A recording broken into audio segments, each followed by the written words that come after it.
প্রথমেই বন্ধুরা সন্ধেবেলা আমি একটা ভিডিও দিলাম যে আমি আমার মা চুষি পিঠে করছি। এবার চুষিটা আমি ভালো কাটতে পারি না, তাই মাকে ডেকে নিয়ে এসেছি। মিক্সচারে 500 চাল গুঁড়ো করে নিয়েছি।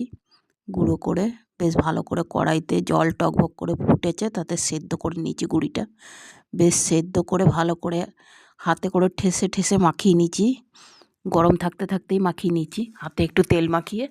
তারপরে দেখো চুষিগুলো কেটে নিয়েছি, কেটে নিয়ে আমি সিদ্ধ করে নিয়েছি। জলটা কড়াইটা ভালো করে টকবক করে ফুটিয়েছি, তারপরে চুষি পিঠেগুলো দিয়ে একটু সেদ্ধ করে নিয়েছি।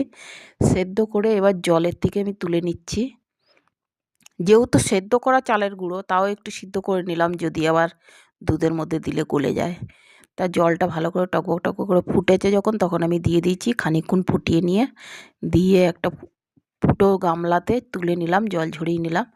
জল ঝরিয়ে দুধটাকে আমি আগেই ফুটিয়ে রেখেছিলাম। ফুটিয়ে রেখেছি, ভালো করে ফুটিয়ে নিয়েছি যাতে আর ফুটানো না লাগে। কেননা দুধ দুধটাকে মানে গুড় দিলে না অনেক সময় দুধটা কেটে যায়। ওর জন্য ভালো করে আমি 2 প্যাকেট দুধ দিয়ে ভালো করে ফুটিয়ে নিয়েছি। দুধটাকে আর ফুটাবো না। আর পিঠেটাকে তো সিদ্ধ করে নিয়েছি। এবার গুড়টা ঢেলে দিলাম, চুষিগুলো ঢেলে দিয়ে গুড়টা ঢেলে দিয়ে নাড়িয়ে দেবো একটু। আর 2 চামচ গুঁড়ো দুধ দিয়ে দেবো, মানে আমুল দুধ, গুঁড়ো দুধ দিয়ে দেবো, ভালো হয়। বন্ধুরা, ভিডিওটা কেমন লাগলো অবশ্যই কমেন্ট করে জানাবে। আর আমার ভিডিও ভালো লাগলে অবশ্যই পাশে থাকবে, একটু সাপোর্ট করবে।